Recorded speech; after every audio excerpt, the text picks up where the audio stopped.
Now, at this point, it's pretty safe to assume I'm a fan of rom-coms. So when a coworker recommended me a show called The Future Diary, I was intrigued. He told me that it was a battle royale where each player gets to see their own flavor of the future.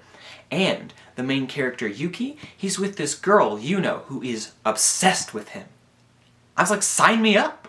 And here we are. So today I want to go over some of the cute character moments that made me fall in love with this show, and hopefully make you fall in love with it too.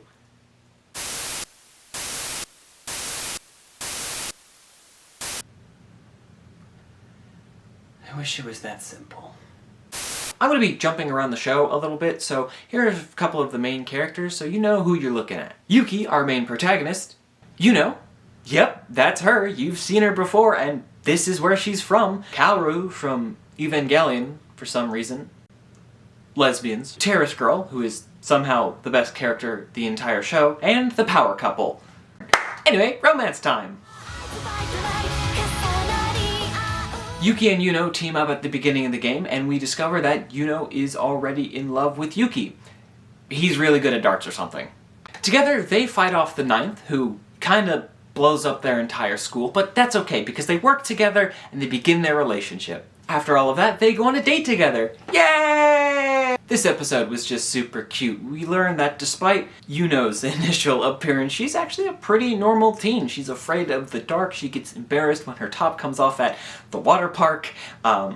Yuki calls her cute. It's just so cute like this. And above all, we learn why Yuno likes Yuki so much. It's so simple and wholesome that the simple promise of just going to see the stars together when they get married is just, it's so nice. Oh, Yuno, you cheeky girl, inviting a boy over to your house. Oh, well, what can you do about it? Is that a dead body? What dead body? Things from here start to ramp up as Yuki and Yuno form a bond in the blood of cultists. But don't worry, they were evil. They also had the Power Rangers for some reason, but they were definitely evil. Yeah, they were evil because... well, because they...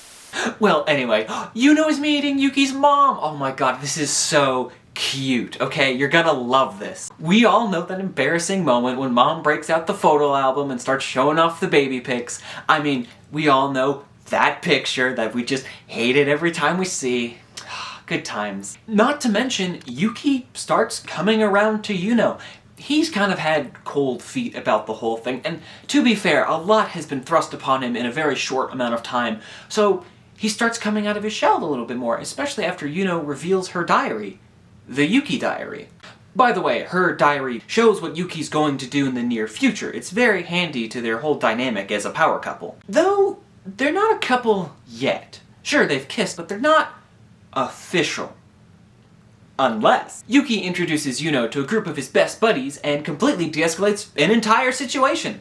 The power of love. Speaking of love, they get freaking married. Oh my heart, my goodness, this whole episode is just dedicated to them getting married. Sure, it's a mock marriage, but come on, Nagatoro has only joked about being married at this point, alright? Actual progress. And Yuki gets his act together. He decides that he's going to look past Yuno's past, alright? He's going to focus on just her, because he loves her. After all. What body? Date time, baby! Man, things are just going so well for our power couple. I think it's time they go on a little date. And oh my god, stargazing. It comes full circle. It's so great. And I'm like flabbergasted. I'm at a loss for words. And look, Yuno, she's so sweet. She's getting him a drink. How thoughtful. Yuno? Yuno, what did you just do? Yuno! Yuno! She may have just roofied Yuki, but that's okay. It just shows how much she cares for him. I mean, they're in a battle royale to become God. Not a demigod, not like help God out, like actual God. Of course she wants to protect him. If she and him are away from everyone else, they can't get to him. So excuse me if the yandere takes drastic measures. And like the next episode, when the fake power couple comes in and they have the audacity to be like, oh, you gotta protect your woman, you gotta go through fire for her, you gotta... Bro, he's the brains and she's the bronze. Duh. What are you gonna say, that your relationship is stronger because you actually work together, you actually like each other, and it was forged in the bonds of a tragic backstory? Yeah, well, your girlfriend doesn't stab people when she gets complimented. One compliment from Yuki and I feel like I could deflect these knives all day long without even trying. So take that, dingus. Anyway, it doesn't matter. They defeat them, and they go on to defeat the rest of the Diary Keepers. They've practically won. It's just them. And because over the course of the show they've come to love each other, they don't want to kill each other. I mean, I wouldn't want to kill my partner, so they just spend the rest of the time in their dying world together. It's very nice. Yuno gets her happy end. And thus we end the greatest rom-com of all time.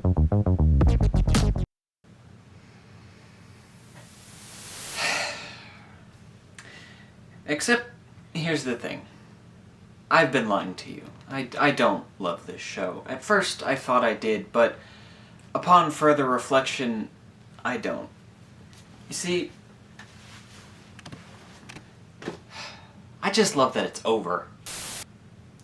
The main lure for this video was supposed to be the relationship between Yuki and Yuno, and in the beginning, I genuinely was rooting for them, despite Yuno being every red flag in existence, and Yuki being just a sack of wet dirt.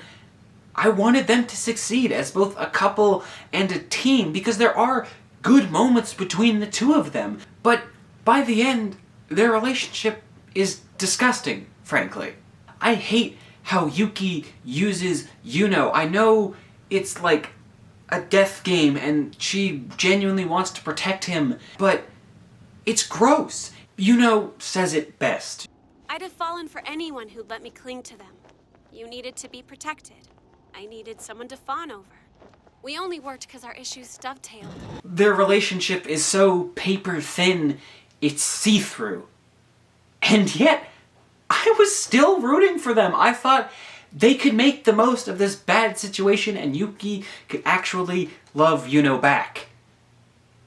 But then she kidnaps him, and then it's over. It's done. This was the point of no return. But then, out of nowhere, he pulls a 180, he's suddenly in love with her, and he's willing to die for her. It's like, where did this come from? You have spent the entire show saying how you are lying to her, that this lie is necessary. I can do pretend. He doesn't even call, his girlfriend until he absolutely has to save his friends, right?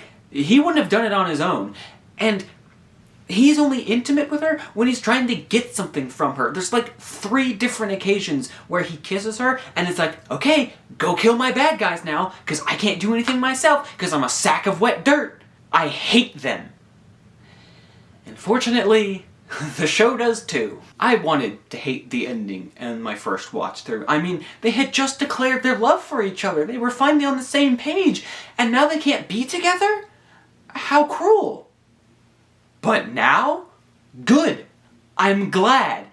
Yuki sucks eggs, and he can go float in the void for 10,000 years. And I'm happy the other Diary Keepers actually got a happy ending. They deserved so much better to be killed off by this dingus and his fangirl. Like, when the terrorist, the actual terrorist who has blown up a school and killed innocent people is more charismatic and I care more for them, you have a serious issue.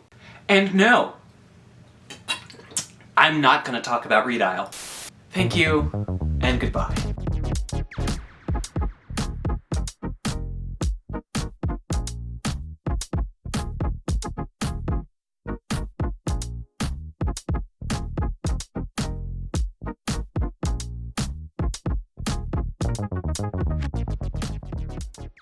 Silence, trash!